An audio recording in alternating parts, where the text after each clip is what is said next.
یہ کہ اگر ایک آدمی دنیا سے چلا جاتا ہے تو بہت بڑا خطا واقع ہو جاتا ہے، اور عالم بھی ایسا کہ کوئی علم بانٹنے والا ہو۔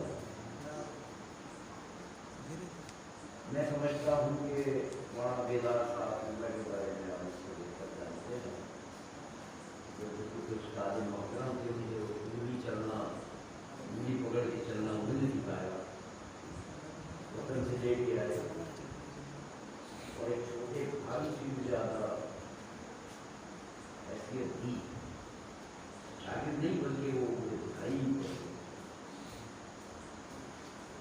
آج ہمارے درمیان میں نہیں ہے۔ کوئی بھولائے تو بھولائے، مگر ایسے بھولے بھی یقین نہیں ہوتا، کیونکہ جب سے انہوں نے آنا شروع کیا تقریباً ان کی آمد یہاں تقریباً میرے خیال سے جیسے لکھنؤ ہوئی 70 کے آس پاس، 70 سے پہلی شروع ہوئی جب میں گیا تھا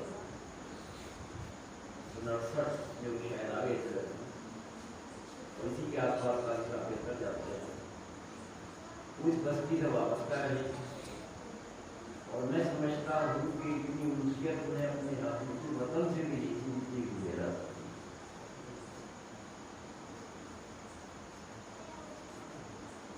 تعمیری کام بھی کیا انہوں نے ماشاءاللہ،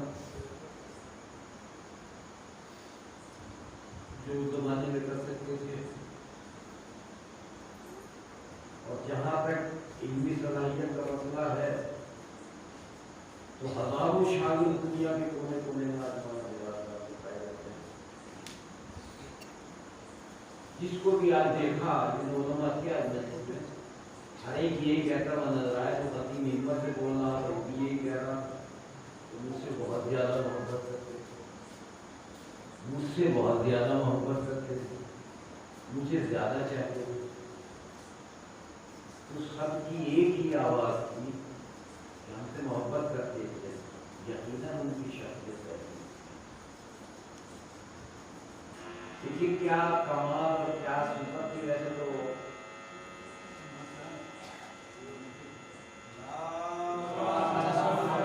جب روانہ کیا تعلیم کے لیے تو میں نے بڑے فخر کے ساتھ کہا تھا، تو ذرا سے نیچے کر دیں کہ آیا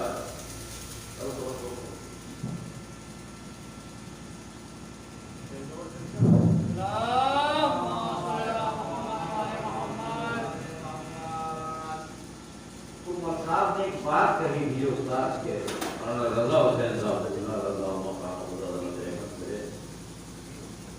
کہ میں نے 2 پیڑ لگائے ہیں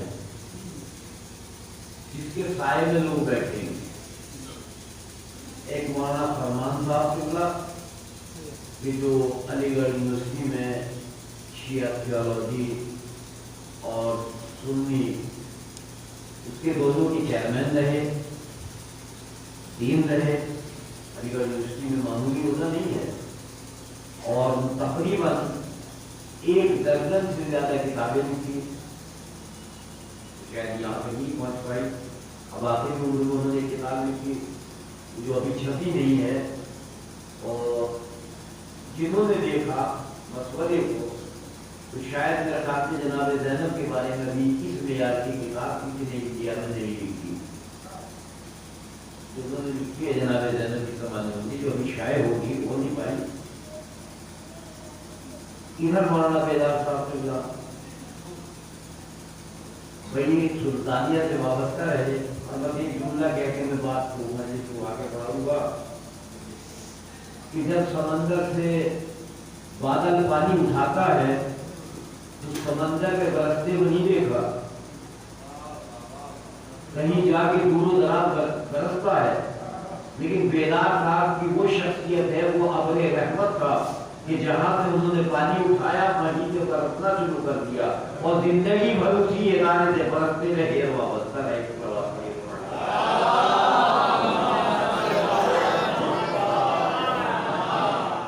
میں نے قرآن مجید کی سورہ بقرہ کی آیت سے اپنی گفتگو کا آغاز کیا، اور اسی کے ذہن میں جتنی بھی گفتگو ہوگی آپ کے سامنے، کیونکہ منبر پہ آنے کا موقع بھی کافی دن کے بعد ملا، تقریباً ہو گئے ہوں گے 5-6 سال سے بھی زیادہ۔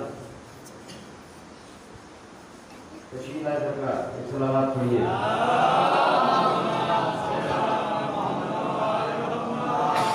تو کافی وقت کے بعد موقع ملا ہے بولنے کا۔ تو قرآن مجید میں ارشاد ہے کہ دل کا رسولوں پر یہ سب جتنے رسول ہیں یہ سب ہم نے بنائے، لیکن ہم نے بعض رسولوں کو بعض رسولوں پر فضیلت دی۔ بنائے ہم نے، سب ہمارے رسول ہیں، مگر ہم نے بعض کو بعض پر فضیلت دی۔ ایک لفظ یاد رکھیے گا، یہ نعرہ ہر طرف بلند ہوتا ہے کہ اسلام میں مساوات ہے۔ کیا ہے اسلام میں؟ جو میرے بچے ساتھی نہیں سمجھ پا رہے وہ سن لیں، یعنی برابری ہے نا، نہ کوئی نیچا کوئی اونچا، نہ کوئی بلند ہے نہ کوئی وہ، سب برابر۔ یہ بہت معنی لگتے ہیں، مگر قرآن مجید نے مساوات کی نفی کی ہے، منع کی۔ لیکن ہر طرف جدھر دیکھیے کا نعرہ لگتا ہے اسلام میں مساوات ہے، اسلام میں مساوات ہے، اسلام میں برابری۔ دو لفظ ہیں، ایک لفظ مساوات ہے اور ایک لفظ ہے موافقت۔ تو مساوات کے معنی ہے برابری، سب برابر، درجے میں برابر، منصب میں برابر۔ اور موافقت کا مطلب ہے بھائی چارہ۔ تو اسلام میں بھائی چارہ تو ہے مگر برابری نہیں ہے، جو قرآن نے منع کر دیا، قرآن نے نفی کر دی۔ تو قرآن کی مزاج کو سمجھو، قرآن کو پڑھو، تبھی تو کچھ سمجھ میں آئے گا۔ یا قرآن نے اجنبی قرآن کو ابھی روک دیجیے، لیکن ظاہری لحاظ سے نہیں دیا، کیا برابری ہے؟ مثال کے طور سے آپ کوئی مکان بنواتے تعمیر کرتے ہیں، ایک اس میں ہوتا ہے بیلدار، کیا کہتے ہیں؟ بولیے نا، بلاؤ بنا جا سکو، بیلدار مزدور، اور ایک ہوتا ہے مستری، ہے نا، ہوتا ہے۔ بیلدار کیا کرتا ہے؟ مزدور وزن اٹھا کے لے جاتا، اینٹیں مسالہ پل لے جاتا، مستری نہیں اٹھاتا، ادھر رکھی ہوئی اینٹ کو بھی نیچے گرا دیتا، لا اٹھا کے، ہوتا ہے نا۔ شاکر بھائی اور بتا دیں گے مجھ سے بہتر۔ کام کس کا زیادہ؟ بیلدار کا ہے نا، وجہ تو وہ تو بیٹھے بیٹھے بھی ذرا اینٹیں اٹھا رہا تھا، ذرا اینٹیں اٹھا رہا تھا، یہی ہے نا۔ کام کون زیادہ کر رہا؟ بیلدار۔ اب جب مزدوری ملنے کا وقت آیا، بیلدار کو دے دو بیچارے کو 300 روپے، مستری کو دے دو 500 روپے، کیا یہی برابری ہے؟ کام جب بھی اس کا زیادہ ہے، تو اگر برابری تھی تو دونوں کو ملتے 500 روپے یا 300 روپے، اگر نہیں بیلدار کے 300 روپے اور اس کے تو مساوات تو نہ نہیں، برابری تو نہ نہیں۔ اور آگے بڑھیے، ایک مستری کو دے دیجیے، لوہار ہے بیچارہ، جانتے ہو لوہار وہ کیا کرتا ہے؟ وہ اپنے بڑے بڑے لوہوں کو جو ہے چوکیوں کو اس میں تپاتا ہے، بھٹی میں ہتھوڑا چلاتا ہے، وہ اسے موڑتا ہے، پسینے میں نہا جاتا ہے، بڑی محنت کرتا ہے۔ ایک سونار ہے قیمت مقابل، وہ تھوڑا سا تار موڑتا ہے، نہ بھٹی چلاتا ہے نا۔ جو پہلے چراغ ہوتے تھے وہ چراغ کے ذریعے سے جو ہے وہ اپنے بنا لیتا ہے جی۔ مزدوری کس کی زیادہ؟ کام کس کا زیادہ؟ لوہار کا۔ تو کیا برابری ہے؟ اس کی مزدوری زیادہ ہے تو دیور بنانے کی زیادہ لے گا، اس کو کم ملے گا، جبکہ محنت اس کی زیادہ ہے۔ کیا اس کی جسمانی محنت ہے، اس کی ذہنی محنت، تو اس کا مطلب برابری نہیں ہے۔ آگے بڑھیے، ایک نقشہ نویس ہے، وہ نقشے بناتا، وہ الٹے سیدھے جو ہے وہ نشان کھینچ دیتا ہے، ٹیڑھے میڑھے سے، تاکہ بلڈنگ کا نقشہ بن گیا، اور اس کی کتنی بڑی وہ ہے فیس۔ تو کیا ہے اسلام میں برابری؟ دنیا میں برابری ہے؟ نہیں ہے۔ ایک پرائمری کا ٹیچر ہے بیچارہ اور ایک انٹر کالج کا ہے، ایک یونیورسٹی کا ہوا وائس چانسلر، تو کیا دونوں کی تنخواہ برابر ہے؟ نہیں. کیوں؟ جب برابری ہے تو برابر ملنی چاہیے نا بھائی. پرائمری کا جو ہے وہ ٹیچر بڑی محنت کرتا ہے، وہ مشقت کرتا ہے، اور وائس چانسلر کو کبھی آئے ہفتے میں ایک آدھ دن جو ہے سبق دے دیا، لیکچر دے دیا، ورنہ نہیں دے دیا. تنخواہ ان کی کم ہے اور ان کی زیادہ ہے. تو بھائی کہاں ہے برابری؟ یہ دنیا میں برابری نہیں، دنیا کے کاموں میں فرق ہے، جن تنخواہوں میں فرق ہے، محنت میں فرق ہے. تو پھر اسلام میں کہاں؟ تو آئیے قرآن پڑھیے. تو قرآن مجید نے فیصلہ کر دیا. کیا فیصلہ کرا؟ اب میں قرآن کی آیت پڑھوں تو بات سمجھ میں آئے گی کہ قرآن مجید نے برابری کی نفی کی ہے، منع کیا ہے. کیا منع کیا ہے؟ نفضل بعض علی بعض فی الاکل. یہ جو کھانے پینے کی چیزیں تم کھاتے ہو، سبزی وغیرہ، تو یہ سب برابر نہیں ہے. قرآن مجید کہہ رہا ہم نے بعض سبزیوں کو بعض سبزیوں پر فضیلت دی،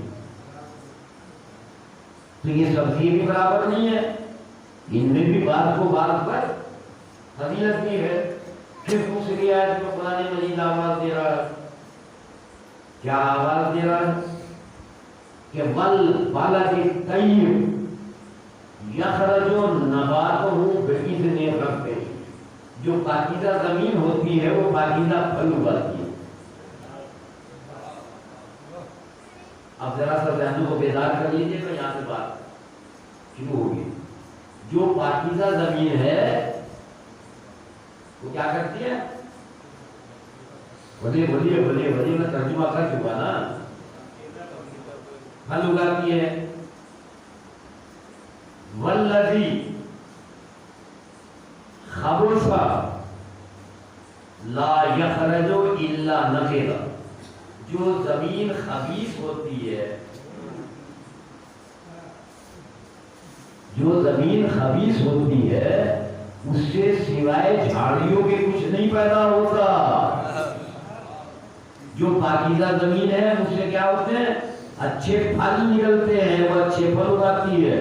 اور جو خبیث زمین ہوتی ہے، پروردگار زمینیں بھی برابر نہیں ہے، کا کوئی پاکیزہ ہے کوئی خبیث ہے. تو عزیزان گرامی اب تو بات سمجھ میں آئی کیوں ہم پہ اعتراض کرتے ہو کہ ہماری پیشانیاں ارے کربلا کی خاک پہ ہی کیوں جھکتی ہے؟ اس لیے کہ ساری زمینیں برابر نہیں ہے.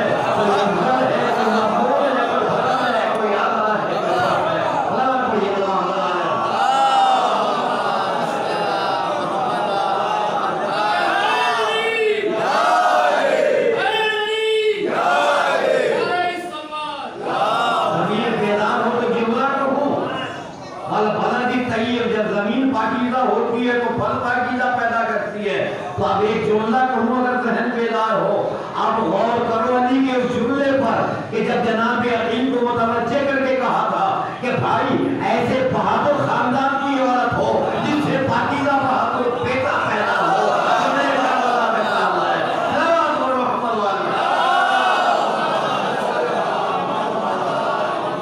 یہ عورت کی تلاش نہیں تھی، پاکیزہ زمین کی تلاش تھی. قیامت تک ڈر دینا تھا کہ نوجوانوں جب شادی کرنا تو کم از کم ایسا خاندان ڈھونڈ لینا، ایسا قبیلہ ڈھونڈ لینا جو وفاؤں سے بھرا ہوا ہو، بے وفاؤں میں کبھی نہ کرنا.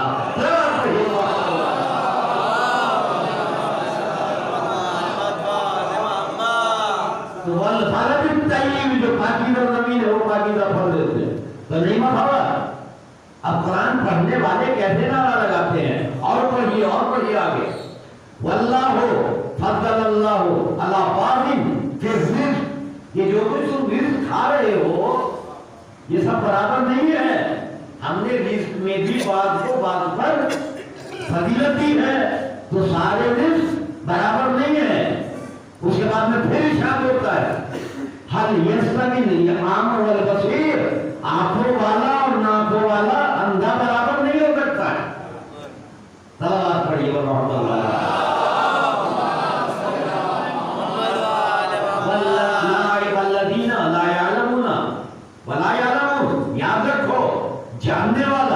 نہ جاننے والے کے برابر نہیں ہوتا. عالم اور جاہل کبھی برابر نہیں ہوتے. عالم کی 2 رکعت نماز اور جاہل کی 70,000 رکعت نماز. اس عالم کی 2 رکعت نمازوں سے مقابلہ نہیں کر سکتے ہیں. وہ اپنے علم کی روشنی میں جو بھی کرتا ہے کام، جو بھی عمل کرتا ہے، وہ علم کی بنیاد پر کرتا ہے. جاہل اپنی جہالت کی بنیاد پر کرتا ہے. تو جب عالم اور جاہل برابر نہیں، بیاکوں والا اور اندھا برابر نہیں، ساری سبزیاں برابر نہیں، سارے پھل برابر نہیں. واللہ فضل النبیین علی بعض البعض. سارے نبی برابر نہیں ہے. کوئی نبی افضل ہے، کوئی نبی غیر افضل ہے، اس سے کم افضل ہے. تو عزیزان گرامی یاد رکھیے گا، سارے نباتات برابر نہیں، سارے جمادات برابر نہیں، سارے انسان برابر نہیں، سارے نبی برابر نہیں، سارے رسول برابر نہیں. تو سارے صحابی کیسے برابر ہو جائیں گے؟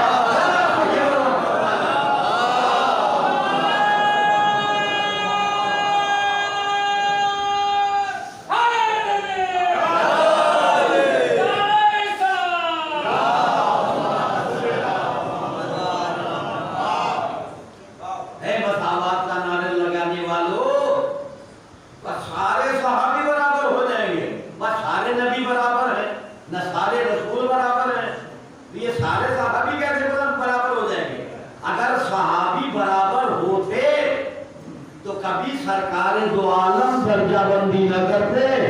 مقدار تم ایمان کے 8 درجے پر ہو، ابوبکر تم ایمان کے 9 درجے پر ہو، سلمان تم ایمان کے 10 درجے پر ہو. سرکار دو عالم اتنا بتلا دیجئے یہ درجے کیسے ہیں؟ کہ یہ یقین کی منزل ہے. جتنا جس کے پاس علم ہے اتنا ہی اس کا یقین بلند ہوتا چلا جائے گا. ذرا پڑھیے ہوگا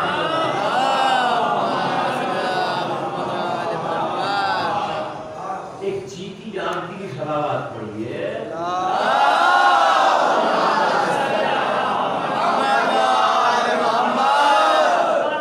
تو اب آگے نبیوں کی فہرست میں چلتے ہیں. کون ہے؟ جناب موسیٰ علیہ نبی. جانتے ہو؟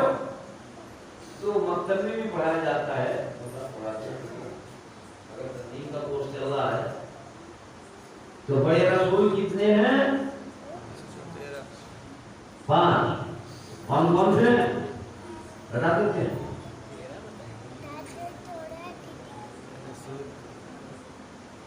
جناب موسیٰ کا نا بڑوں میں ہے نا، تو کلیم خدا ہے نا. خیال آ گیا کہ شاید کتاب کا جاننے والا توریت کا کی نادی ہوئی نہیں جناب موسیٰ، انجیل تو نہیں صحیح ہے. ہاں تو پھر صلوات پڑھیے.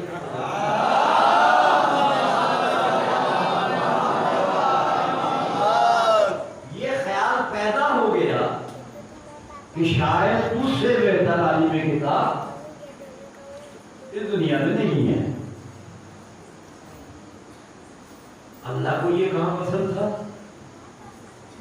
اچھا موسیٰ علم ہمارا دیا ہوا،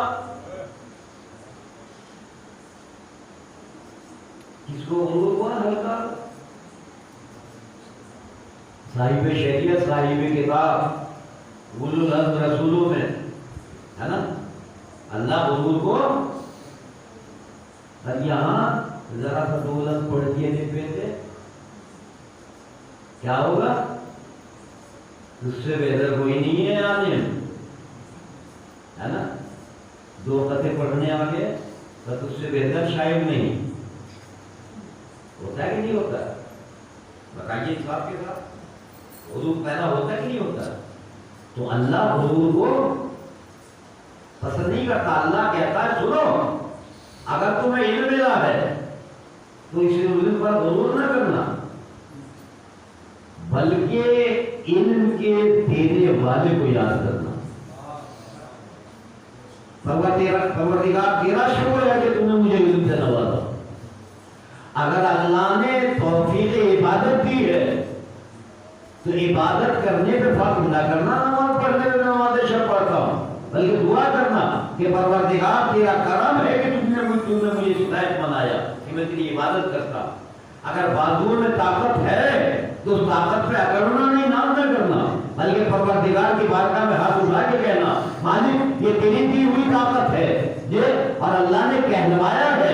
کیا کہتے ہیں جب نماز پڑھتے ہیں؟ بحول اللہ و قوتہ واقوم واقر، مالک تیری دی ہوئی طاقت کے ذریعے سے اٹھتا ہوں اور تیری دی ہوئی طاقت کے ذریعے سے بیٹھتا ہوں، نہ اٹھنے کی میری طاقت ہے نہ بیٹھنے کی طاقت ہے، سب تیرا دیا ہوا ہے جس کو استعمال کرتا ہے اللہ ہوں۔ صلوات پڑھیے رحمت اللہ۔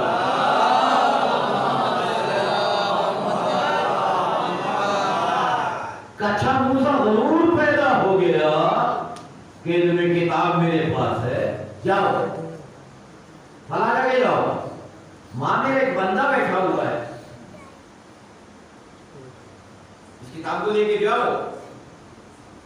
پروردگار صاحب کتاب ہے، اولو العزم پیغمبروں میں سے ہے، صاحب شریعت ہے، سب کچھ صحیح، مگر موسیٰ کو خیال پیدا ہو گیا کہ تجھ سے بڑھ کر عالم نہیں ہے، جاؤ ایک بندہ اور ہے جس کو ہم نے تم سے زیادہ علم دیا، اور دیکھو جگہ کی پہچان بتا دی، اب دو سمندر جہاں پر میں ملتے ہو، اور موسیٰ وہ جگہ وہ ہوگی کہ جہاں تمہاری بھنی ہوئی مچھلی زندہ ہو کے سمندر میں چلی جائے گی، علامت بھی بتا دی۔ جناب موسیٰ کے ساتھ صحابی بھی ہیں، چلے دیکھا کہ ایک آدمی پتھر کے اوپر لیٹا ہوا سو رہا، جب سو رہا ہے تو وہاں رکے، تو جو صحابی تھے جناب موسیٰ کے انہوں نے مچھلی کو نکالا، اور وہ چاہتے تھے کہ پتھر پہ رکھے اور ناشتہ کیا جائے، یہ ہاتھ بات دنیا جو کی رہی ہو رہی بیٹھ میں، جیسے اس پہ رکھا مچھلی پانی کی طرف چلی، موسیٰ کے ساتھی نے اس کو پکڑا، وہ ہاتھ میں پھڑپھڑانے لگی، کیا بھی بولو کیسی تھی؟ زندہ نہیں تھی، بھنی ہوئی مچھلی لے کے چلے، جانتے ہیں بھنی ہوئی مچھلی زندہ ہو سکتی ہے؟ نہیں ہو سکتی، صلوات پڑھیے۔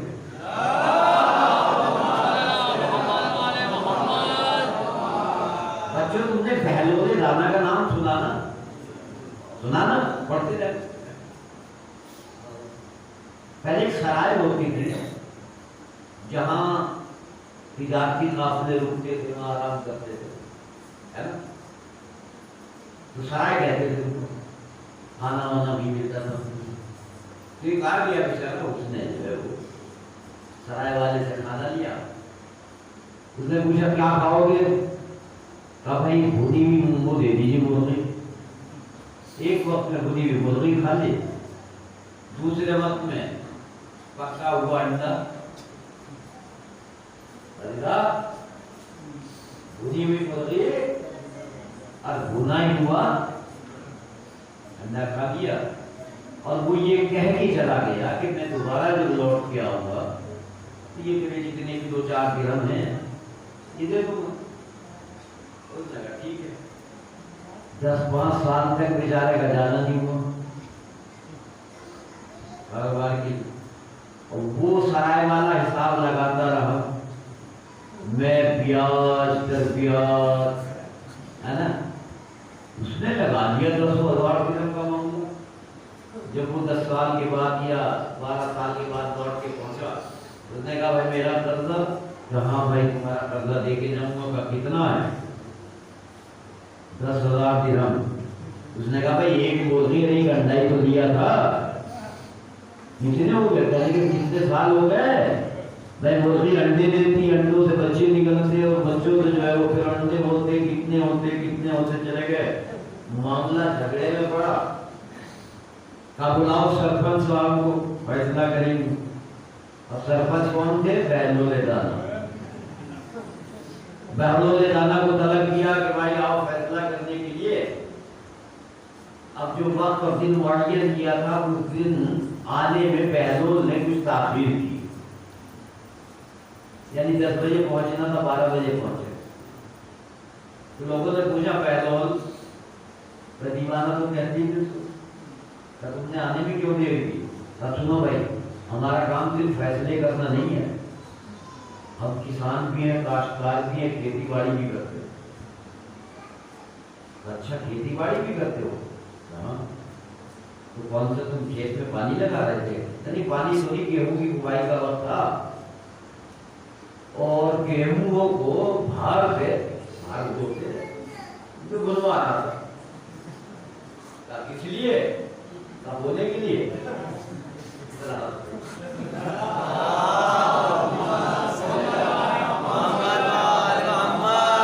کہنے کے دیکھا بابلے کو ہے نہیں پکا بابل، ہمارا بھونے ہوئے گیہوں کہیں کھیت میں اگتے ہیں، وہ تو بیجان ہو جاتے ہیں، ان لوگوں کی صلاحیت نہیں۔ کہنے کے تو پھر فیصلہ ہو گیا بھائی، جب بھونے پہ گیہوں نہیں اگ سکتے تو یہ بھونی ہوئی مرغی کہاں سے انڈے دے گی؟ یہ بھونے ہوئے انڈوں سے کہاں بچے نکلیں گے؟ اب جو پیسے اپنے لے لے، چھوڑ دے، اٹھا کے چھٹی کا تلوار پڑی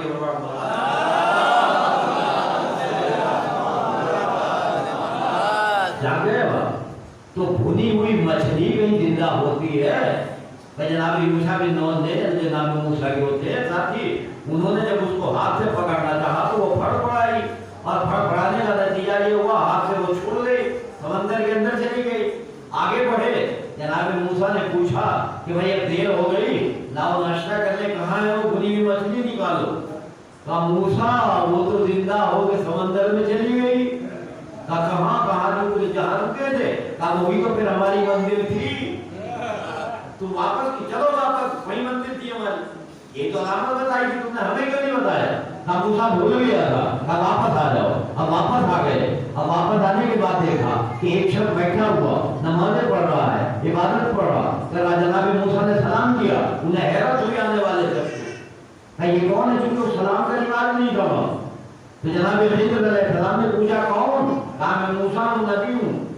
کہا کس لیے آئے ہو؟ کہا علم کتاب حاصل کرنے کے لیے، اللہ نے مجھے حکم دیا ہے کہ میں آپ سے پڑھوں تاکہ علم حاصل کروں۔ بس جناب خضر دونوں نبی ہیں، دونوں نبی ہیں، دونوں نبی پہچانتے رہیے گا، کہا میں تم سے علم حاصل کروں۔ تو جناب خضر نے موسیٰ کے چہرے کو دیکھا اور دیکھنے کے بعد کہا پڑھا تو دوں گا مگر تم میرے ساتھ رہ کر صبر نہیں کر سکو گے۔ کہا نہیں میں صبر کروں گا۔ کہا سنو پھر، جو میں کام کروں اس پر کوئی اعتراض نہ کرنا، دیکھتے رہنا۔ کہا بالکل دیکھتا رہوں گا موسیٰ۔ وعدہ ہو گیا۔ چل دیے دونوں سفر کے لیے۔ دیکھا سمندر کے کنارے کشتیاں پڑی ہوئی ہیں، جناب خضر بیٹھ گئے اور ایک کشتی میں سورا۔ موسیٰ سے برداشت نہ ہوا، کہا یا موسیٰ کتنی اچھی کشتی ہے اور آپ اس کو جو ہے وہ ایکدار بنا رہے ہیں، پانی بھر جائے گا، خراب ہو جائے گی۔ کہا وعدہ بھول گئے موسیٰ؟ کہا یاد ہے۔ کہا پھر اعتراض کیوں کیا؟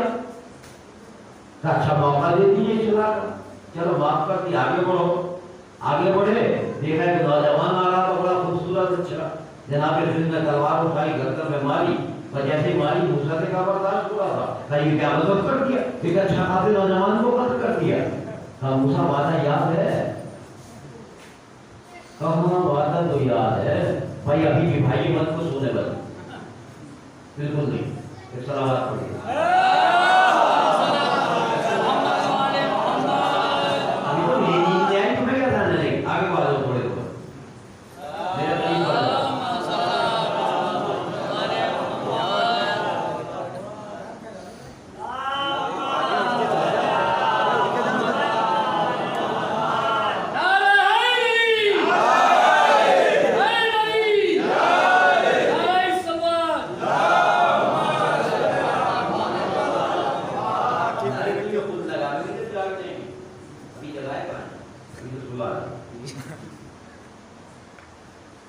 کہاں خضر یاد تو ہے، چلو ایک بات اور دے دو، سنا کر یاد رکھو، اگر اس کے بعد بھی میں اعتراض کرا تو تم مجھے اپنے جگہ کر دینا، ٹھیک ہے۔ ایک بستی میں پہنچے، گزر رہے تھے، بستی والوں سے کھانا مانگا، بڑی عجیب و غریب بستی تھی، کھانا دینے سے منع کر دیا۔ چلتے چلتے باہر نکلنے لگے، دیکھا ایک دیوار جھک رہی ہے، جناب خضر کا حکم ادھر اس دیوار کو بنا دیتے ہیں۔ جناب موسیٰ سے برداشت نہ ہوا اور کہا کہ پھر یہ دیوار بنا کے اگر ان لوگوں سے مزدوری میں کھانا مانگ لیتے تو کم از کم بھوکی ختم ہو جاتی. کہا موسیٰ بس اب وقت ہو گئی، میں نہ بہن میرے اور تمہارے درمیان میں اب موقع نہیں دیا جائے گا. 3 باتیں ہو چکی تھی اور جاؤ سنتے جاؤ کہ مسئلہ کیا تھی. پہلی مسئلہ ہے جو میں نے کشتی میں سوراخ کیا، یہ 10 غریب ملاحوں کی کشتی تھی جس سے بیچارے وہ مچھلی شکار کر کے اپنی روٹی روزی کمایا کرتے تھے. پیچھے سے بادشاہ آ رہا تھا، ہو سکتا تھا کہ وہ اچھی کشتی دیکھ کے رضبط کر لیتا، وہ بیچاری اصلاح کر کے اپنا کاروبار چلانے میں. اس کی وجہ یہ تھی. دوسری وجہ جو نوجوان کو قتل کیا وہ کافر تھا، اس کے 2 والدین جو ہے وہ مومن تھے اور اس کے قتل سے اللہ اس کی مومن کی نسل سے 70 نبیوں کو پیدا کرے گا. 70 نبیوں کو پیدا کرے گا. موسیٰ خوش ہے کہ یہ دیوار جو گر رہی چیزیں جو بنا دیا میں نے، کہ اس میں 2 یتیم بچوں کا خزانہ دفینہ ہے کہ دیوار گر جاتی بستے والے لوگ لے جاتے اٹھا کے، میں نے محفوظ کر دیا. اپنے بچے جوان ہوں گے تو دفینہ نکالتے ہیں. اب بتاؤ موسیٰ کا اعتراض اور جناب خضر کا جواب. دونوں نبی ہیں. موسیٰ اعتراض کیوں کر رہا تھا؟ کہ موسیٰ کو اس کا علم نہیں تھا. جناب خضر کو اللہ نے اس کا علم دے دیا تھا. جس بات کا علم نہیں ہوتا تو اس پہ اعتراض ہو جاتا، اس کی حکمت سے واقف نہیں ہوتے. تو دونوں کے علم میں فرق ہے نا. تو موسیٰ کون ہے جنہیں بھیجا جاتا ہے جناب خضر کے یہاں علم حاصل کرنے کے لیے؟ ٹھیک ہے نا. اب ذرا سجا کیے گا، بس میں پیغمبر ہے، سرکار دو عالم تشریف فرما ہے، شہزادہ حسن بھی بیٹھا ہوا ہے باہر. ایک شخص آتے ہیں، ایک بزرگ داخل ہوتے ہیں، آنے کے بعد رسول اللہ کو سلام کرتے ہیں. سلام کرنے کے بعد سوالات کرتے ہیں تو جناب رسول خدا آواز دیتے ہیں، میرے لال حسن ذرا ان آنے والے شخص کے سوالوں کا جواب دو. امام حسن نے سوالوں کا جواب دے دیا. جب جواب مطمئن ہو گئے جواب دے کر اور چلنے لگے، حضور کو سلام کر کے چلنے لگے. اصحاب کا مجمع بیٹھا ہوا تھا. حیرت سے لوگوں نے پوچھا، یا رسول اللہ یہ آنے والا کون تھا؟ پوچھنا کیا چاہیے تھا، یہ بچہ کون ہے؟ بھائی سوال یہ ہونا چاہیے تھا، یہ بچہ کون ہے جو اتنے بڑے آدمی کے سوالوں کو جواب دے کے مطمئن کر کے بھیج دیا. لیکن بچے کے بارے میں نہیں پوچھا. پوچھا یہ آنے والے بزرگ کون تھے؟ کہا سنو یہ آنے والے بزرگ کون تھے میں بتاتا ہوں، یہ جناب خضر تھے. کون تھے؟ جناب خضر. لوگوں نے پوچھا کیوں آئے تھے؟ کہا مسئلے معلوم کرنے کے لیے آئے تھے. اب سمجھ میں آئی حقیقت. جناب موسیٰ کون ہے جن کو جناب خضر پڑھاتے ہیں، اور جناب خضر کون ہے جو آل محمد کے دروازے میں پڑھنے کے لیے آتا ہے.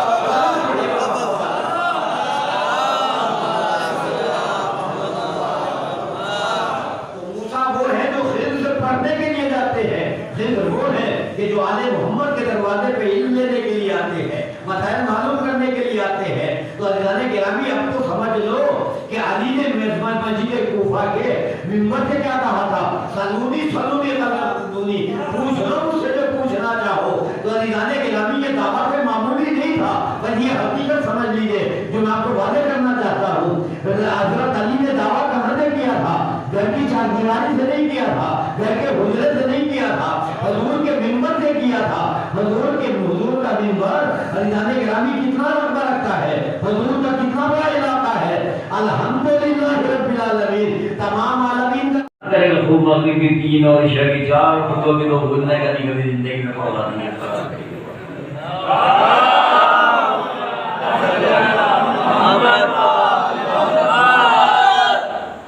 تو پوچھنے والے نے کیا پوچھا، یہ علی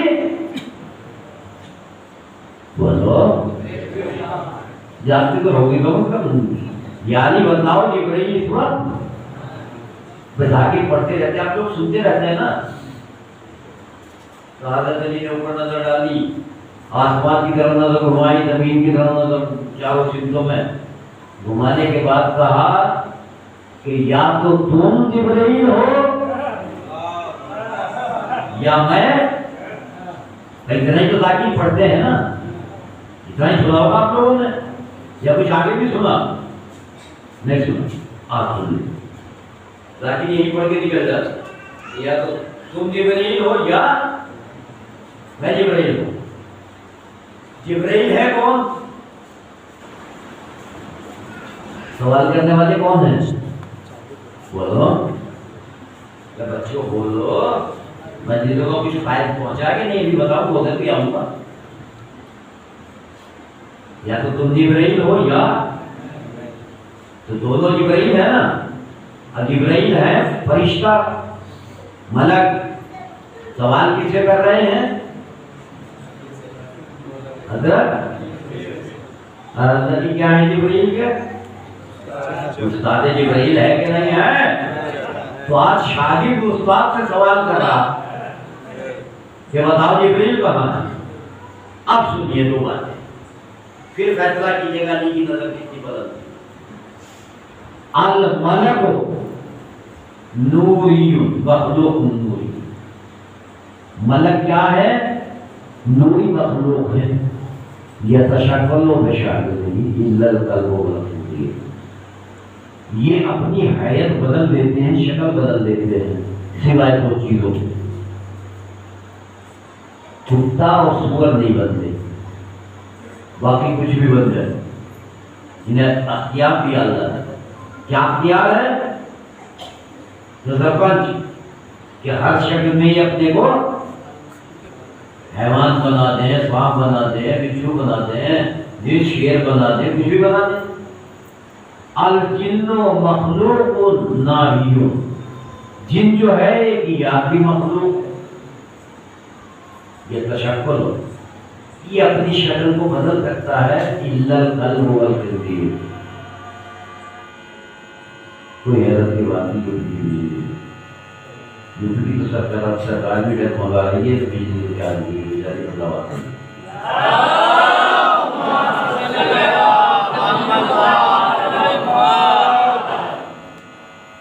تو کیا ہے؟ جن ہے ایک آخری مخلوق. یہ سور بھی بن سکتا ہے اور کتا بھی بن سکتا ہے, اور فرشتے ہر چیز بن سکتے ہیں, مگر یہ دو چیزیں نہیں بن سکتے.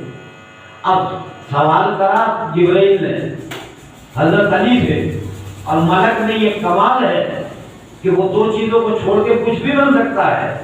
اب جب علی نے آسمانوں کو دیکھا تو آسمان کے تمام فرشتوں میں دیکھا کہ کہیں جبرائیل شکل بدل کے تو نہیں آ گئے. علی نے فضاؤں میں دیکھا جو اڑنے والے پرندے تھے کہ جبرائیل کہیں شکل بنا کے ان پرندوں میں تو نہیں آ گئے. ایک مرتبہ علی نے صحراؤں میں نظر ڈالی کہ صحراؤں کے جانور میں تو نہیں جبرائیل تبدیل ہو گئے. پھر علی نے زمین کے نیچے نظر ڈالی, سمندری مخلوق کو دیکھ لو, سمندری مخلوق میں تو نہیں شکل بدل کے آ گئے. فضاؤں میں دیکھ لیا, ہواؤں میں دیکھ لیا, صحراؤں میں دیکھ لیا. چاروں سمتوں میں دیکھنے کے بعد نگاہ علی اتنی مربوط تھی, آسمانوں کو بھی دیکھا, زمین کو بھی دیکھا, حشرات و حق کو بھی دیکھا. سب کچھ دیکھنے کے بعد کہا تم جبرائیل ہو یا میں جبرائیل ہوں. یہ ہے علم علی کتنا بلند ہے.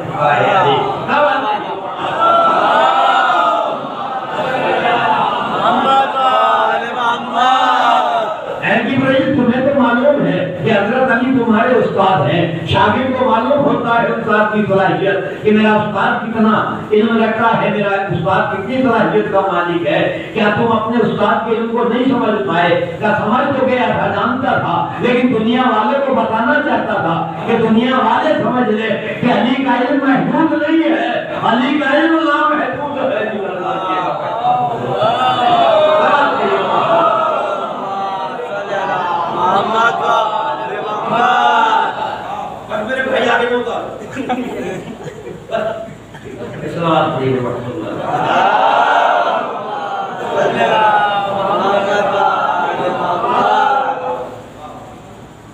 تو سوال کرنے والا کون تھا اس کو نہ دیکھو, مجھے دیکھو.